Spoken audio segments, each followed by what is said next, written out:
Welcome to the Unlist. Today I'm talking about H24. Yes, H24. Some of you may be a little bit shocked that I would cover H24 before covering Terre de Hermès. And my reason for that is, well, I've done a lot of talking about Terre de Hermès. I did a huge live stream on it. I've done multiple live stream sit-in sessions with other people where I mentioned Terre de Hermès at some point during those live streams. I have done lots of written pieces on Terre de Hermès, including my reviews on base notes in my own blog. And lastly, I've done shorts on this very channel about various Terre de Hermès flankers. So really, I've said all I really can say about it.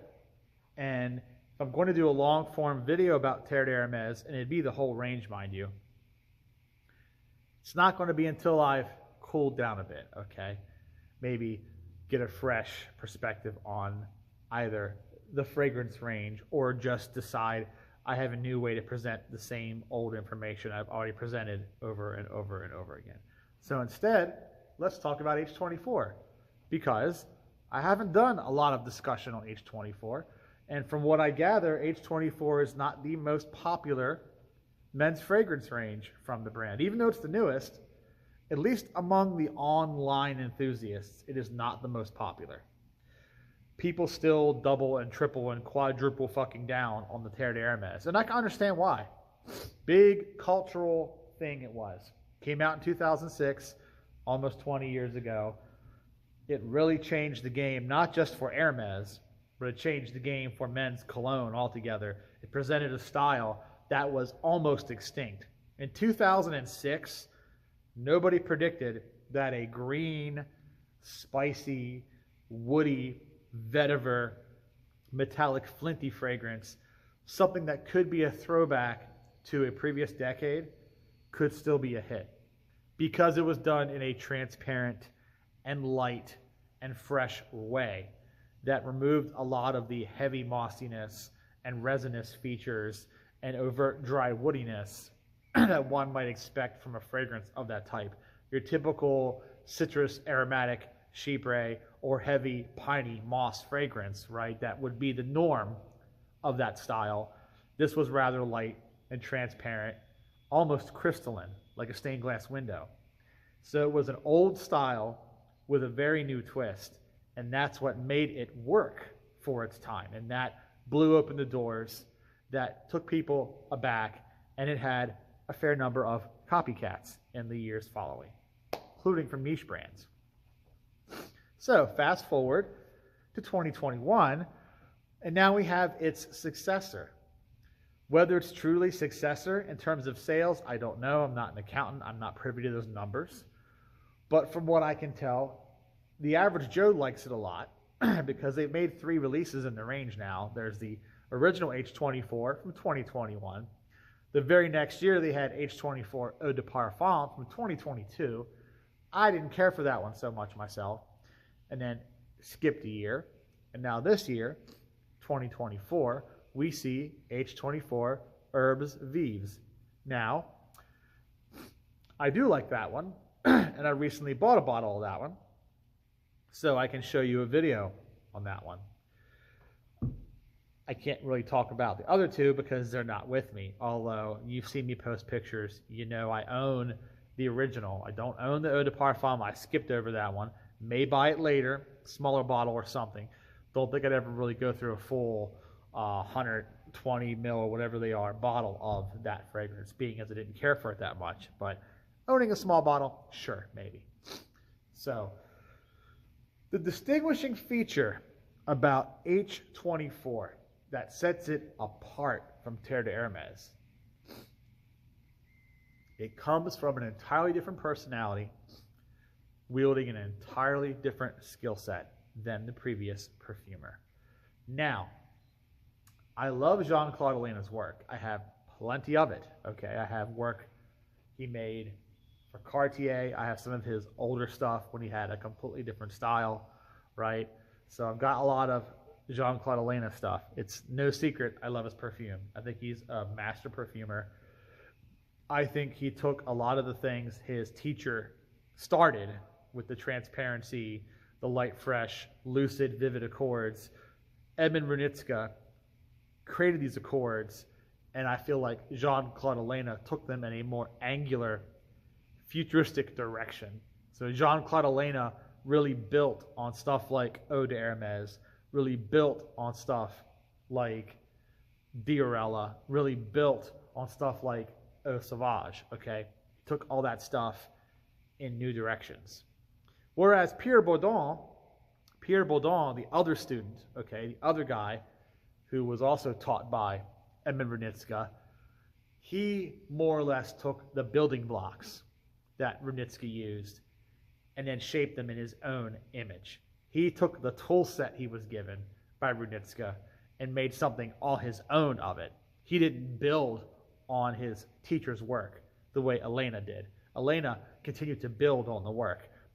Pierre Baudin reinvented the wheel, did something entirely of his own accord, and that ended up giving us a whole host of fragrances that are really interesting too, like Cool Water, Koros, Milsium Imperial, Silver Mountain Water, etc., etc., etc. So that is really what informs Terre de Hermès, and a lot of the Hermès fragrances that were done by Ellena, including the Jardin line, the Hermessence line that was created while he was still perfumer for the house. All that stuff was built up on that continuation of Runitzka's work. That's what defined Hermès in the 21st century, was effectively Hermès became the outlet for continuing Runitzka's work, taking it new directions. Well, that's all gone now because the man's retired. He's rode off into the sunset like Clint Eastwood in Pale Rider, shimmering mirage, and he's gone. So here comes Christine Nagel to take his place. Now, a few things about her that some of you may not realize. She worked at Cartier the same time he did. So they were old colleagues. Christine Nagel is not a new kid on the block. She's not a spring chicken. She's been around. She was working in the 90s just like he was. They both worked together for Cartier. He did Declaration. She worked on the Eau de Cartier range of eau de toilettes, okay, for the house.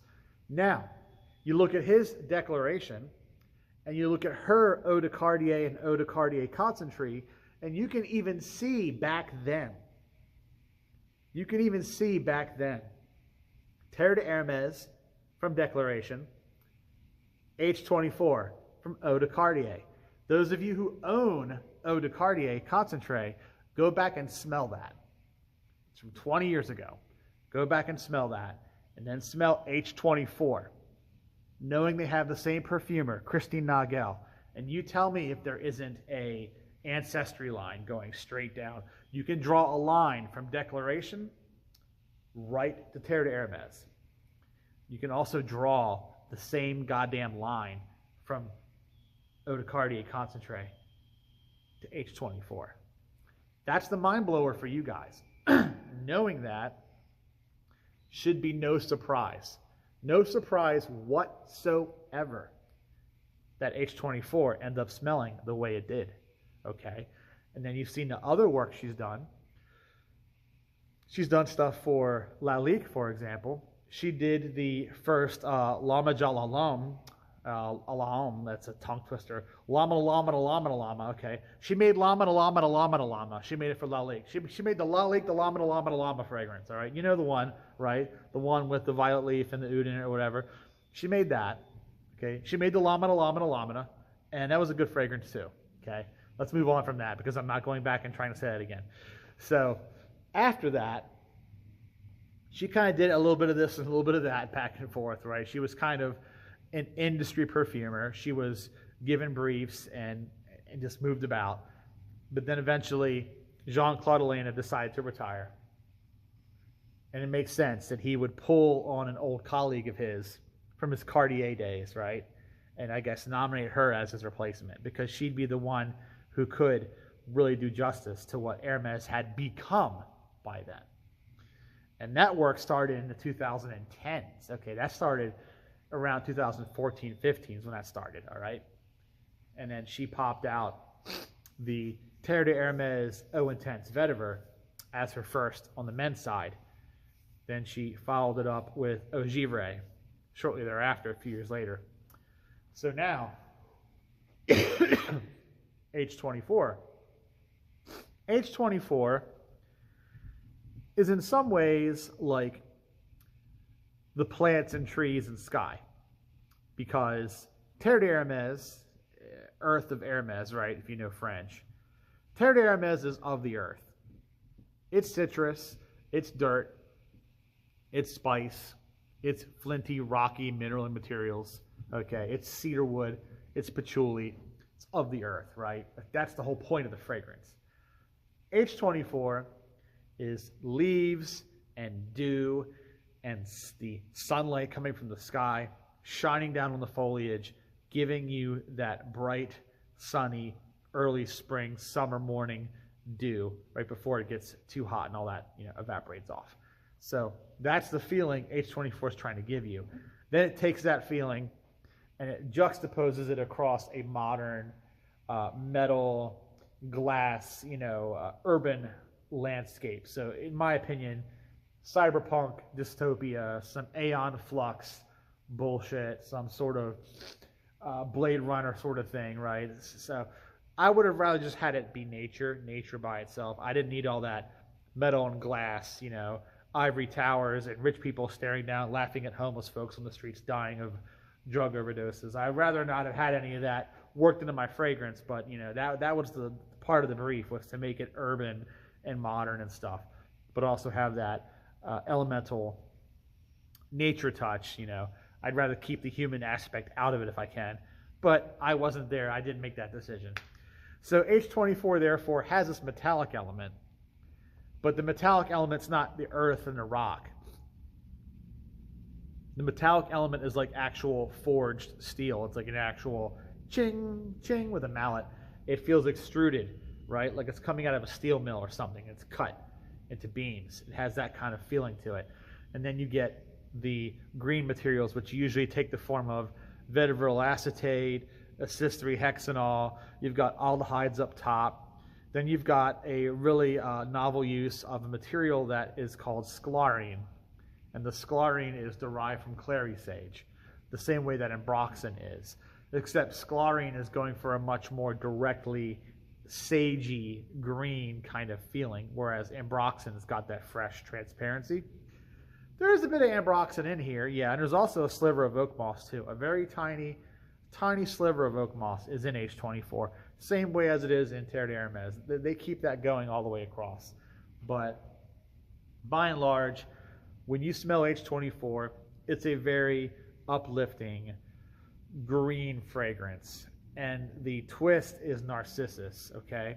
The fragrance dispenses with the usual white floral materials that you think you would get in a fragrance of this type, like jasmine hedione in Eau Sauvage, right? Jasmine hedione. Or like muget and rose, like with 1881 by Nino Cerruti. 1881 Pour Homme, that's jasmine and rose and a little bit of white floral, which is like mugets in that. A little bit dustier, right? This is not dusty. This is going for the narcissus. So it gives you a very sort of weird green floral smell. So not quite as pungent as a hawthorn, mind you, sort of in between there. But that narcissus note is sort of the X factor of H24 alongside the sclarine. Now, a lot of guys were put off by that. The effect was supposed to be like a crisp white shirt, right? That was the effect. But a lot of guys thought it was weird. They thought it was one-sided, or they thought it was feminine because of the floral focus, right? No citruses to speak of, mostly floral notes. So they were a little bit taken aback by that. So Hermès course corrected. They typically don't course correct, but in this case, I guess the numbers came back. They decided to course correct. So they came back with the Eau de Parfum the following year, 2022. And the Eau de Parfum adds a pear note, okay? It also adds a weird crystalline sugar kind of note. Not ethyl maltol, not bubblegummy, more like your typical sugar-free sweetener substitute. So it's going to have like that crystal light sort of feeling to it, right? That sweet and low packet kind of vibe. That's the kind of sweetness you get in the Eau de Parfum. I didn't care for that. That weird crystalline sweetness mixed with the pear notes, I was not a fan. I skipped over the Eau de Parfum. Doesn't mean that I won't buy maybe a small bottle in the future just to occasionally remind myself of why I hate myself for buying it, right? But that might happen because I am crazy like that. But as it stands, I don't own a bottle of the Eau de Parfum because I do find that weird, sugar-free sweetener substitute kind of sweetness that's in it. At least with bubblegum, at least with ethyl maltol, it feels like sugar because you're used to having it in your candy, used to having it in your bubblegum. So you can go, all right, you know what, that's sweet. But this, whatever's in the Eau de Parfum, the Hermès H24 Eau de Parfum, you mix it with the pear, and it just gets a little bit like those chocolates that Grandma would put out. You know those ones that Grandma put out? The diabetic Grandma. Everybody has a diabetic Grandma, okay? Don't lie to me and say you don't. We've all got a diabetic Grandma. And your diabetic Grandma put out those chocolates that warn you, if you eat too many of these, you're going to shit yourself. Don't eat too many of these. It may have a laxative effect. But your dumbass, 6-year-old dumbass, ate a bunch of those, and then you were off to the bathroom, right? Because you didn't read the warning label or you ignored it. That's the sweetness I'm talking about. That warning, danger lies ahead, artificial sweetness. I can't get it out of my mind.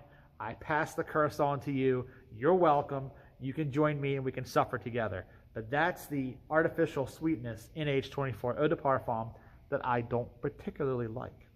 Now, moving on to the newest one. Came out this year, 2024. I actually had the bottle for that one. So consider yourself lucky. I don't normally do unboxings on camera, but I do have the box here. I haven't thrown the box away yet. That's why I still have it. It's not because I wanted to unbox it for you. I just happen to have it handy, so you get to see it, whatever. So H24 Herbes Vives is what this is called. And it looks the same as the other two bottles, okay? If you've seen H24, you've seen H24 Eau de Parfum, with that awful image I put in your head of diabetic grandmas and their bowel-inducing chocolate, right? Okay, so now you're going to have this, the H24 Herbes Vives. Now this stuff is another course correction.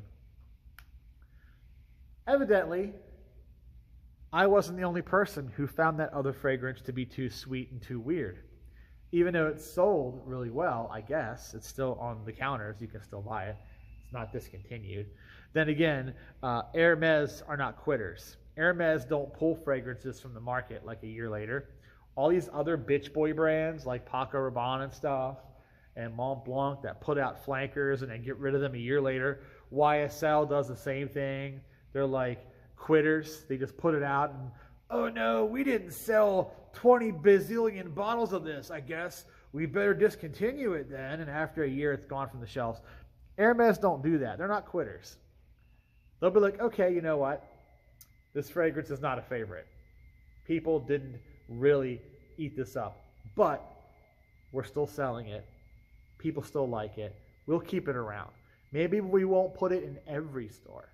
Maybe we won't put it in every location where we have a license to sell. But we will keep it available because we know there are, in fact, some people who are buying this.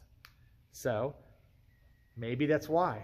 Maybe that's why. I don't know. You tell me. Do you work for Hermès? Can you tell me why? I don't know. I'm just guessing at it.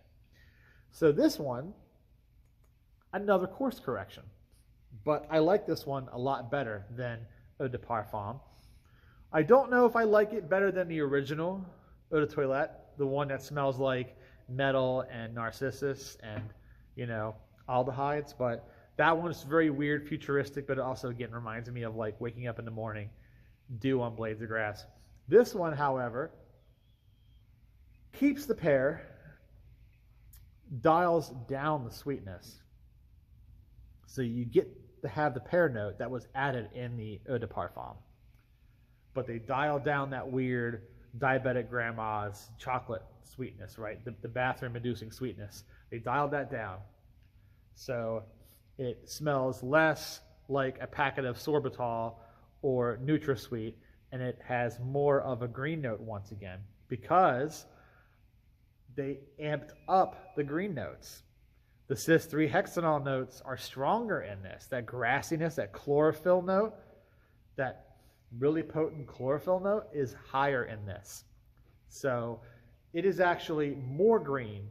This fragrance is more green. I mean, you can tell by the color of the bottle, right? You can sort of tell. It's more green than the original H24. The H24 is kind of a balance. It's the sage, it's the narcissus, and the aldehydes, and pretty much that's it. It's a 1, 2, 3 strikes, you're out of here. Nothing doing, very simple. Eau de Parfum, a little more complicated, but again, too sweet. This one is more complex still, okay? They keep adding to the recipe. More ingredients, better pizza, I don't know, Papa John's commercial. That's what they're doing. They're just adding more stuff into the formula. But Christine Nagel knows what she's doing, guys.